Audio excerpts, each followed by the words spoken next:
100% वैसा है। हम किसी का दूसरा के में लेते हैं, जैसे हम दहेज लेते हैं। अब गरीब आदमी अपनी बेटी को पराई करने के लिए, सामने वाले उस भेड़िए का मुंह बंद करने के लिए चाहे कुछ भी करना पड़े, बेटी पराई करनी है, ऐसी समस्या उसके सामने होती है। और वो व्यस खा रहा, उसको पता नहीं, और वो दुख पाकर आत्मा मोस के कहीं से कर्जा उठा कर बेटी पराई करता है। अब हमने ये प्रतिज्ञा करनी है कि ना दहेज लेंगे ना देंगे, चाहे ब्याह हो चाहे ना हो। और क्यों, कैसे ना होगा? वाह भाई वाह, भगवान ने संस्कार जोड़ रखे, उसने मिटा कौन देगा? वो तो जबरदस्ती होगा, ना चाहते हुए भी होगा। ये तो हम बकवाद करते हैं, सिर्फ इन पैसे वालों ने शुरू की थी, मायादारी मस्करों ने। और मीडियम स्तर के गरीब व्यक्ति तो बेमतलब उस परंपरा में पीछे जाते हैं। तो हमने ये नहीं करना है, क्योंकि ये फिर हमने देना पड़ेगा अगले जन्म में। तो हम ये संस्कार घटाएंगे बढ़ाएंगे नहीं। यदि भक्ति करनी है, और नहीं तो वे करो जो तुमने कर रहे हो, थारी मौज है। फिर भक्ति और मोक्ष की इंतजार मत करियो। यदि मर्यादा भंग करके चलोगे तो मर्यादा में रहो, आप भी सुखी, आपके बच्चे भी सुखी, आपकी बेटी भी सुखी रहेगी, क्योंकि आप उसको भगवान से जोड़ दो। जब भगवान साथ होगा तो उसकी कमी किस चीज़ की रह जाएगी? जब नितर भक्ति सच्चे मन तक करेगी, वह लगन से रहेगी, मर्यादा में रहेगी, अगले कुल को भी सुधार देगी हमारी बेटी। जा करके उनको विवश होना पड़ेगा उसकी साधना को और उसकी नेचर को देख करके। तो इसी प्रकार ये प्रचार होगा।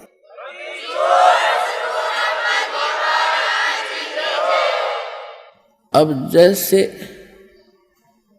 एक समय परमात्मा यही ज्ञान दिया करते जो दास आज दे रहा है, अब दास का पीछा थोड़ा सा छूट गया। इन मूर्ख लोग जो हमारे धर्म गुरु हुआ करते थे, स्वार्थी टट्टू, पहले पूर्वज हमारे कबीर साहब के पीछे लग रहे थे, हमें बहका दिया करते थे, कबीर साहब झूठ बोल रहे हैं, कबीर जी झूठ बोलते हैं, ये झूठा है, ब्रह्मा विष्णु में इसको ऐसे बताता है। अब यही शुरुआत इस दास के साथ हुई थी, लेकिन परमात्मा ने पहले प्रबंध कर रखा था, आपको शिक्षित किया, और वो शिक्षा आज काम आ गई। इंस्ट्रूमेंट साथ बनवा दिए दास के साथ साथ। अभी ये 2000 के बाद बने सारा, ताकि आप इन सदग्रंथों को खुद समझो, और खुद समझे तो आज मेरे साथ होगे। संघर्ष छोड़ दिया और ज्ञान का ऊपर संघर्ष खत्म होगा, और आज ये विश्व में फैल रहा है, निर्बाध फैलेगा, क्योंकि यह सच्चाई है, भगवान का वचन है, इसको कोई रोक नहीं सकेगा। अगर इसको कोई रोकने का व्यर्थ प्रयत्न करेगा तो वो अंधा गधा होगा।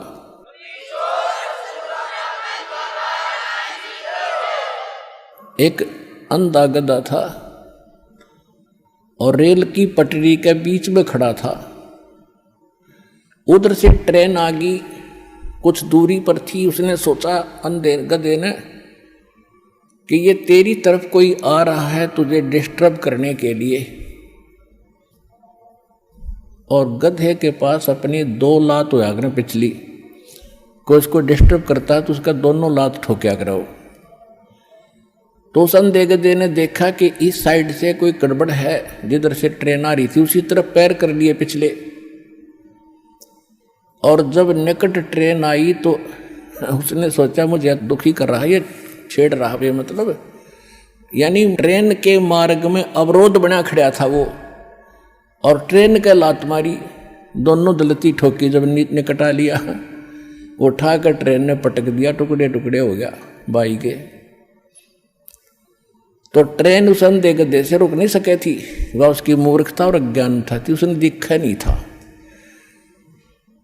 इसी प्रकार जो परमात्मा के सतभक्ति रूपी ट्रेन का अगर कोई बाधक बनेगा तो अंधा गधा होगा, ये सोच लेना, सीधी सी बात है।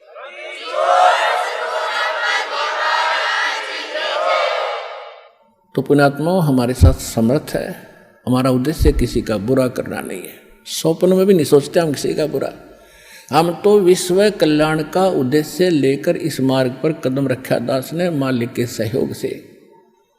उन्हीं का वचन है कि पूरा विश्व में ये ज्ञान फैलेगा, कबीर साहब रहेंगे, सतनाम सब जाप करेंगे, और पूरा विश्व एक होगा। ये सीमाएं देशों की समाप्त हो जाएंगी, टुकड़े में अलग से व्यवस्था अलग बनी रहेगी।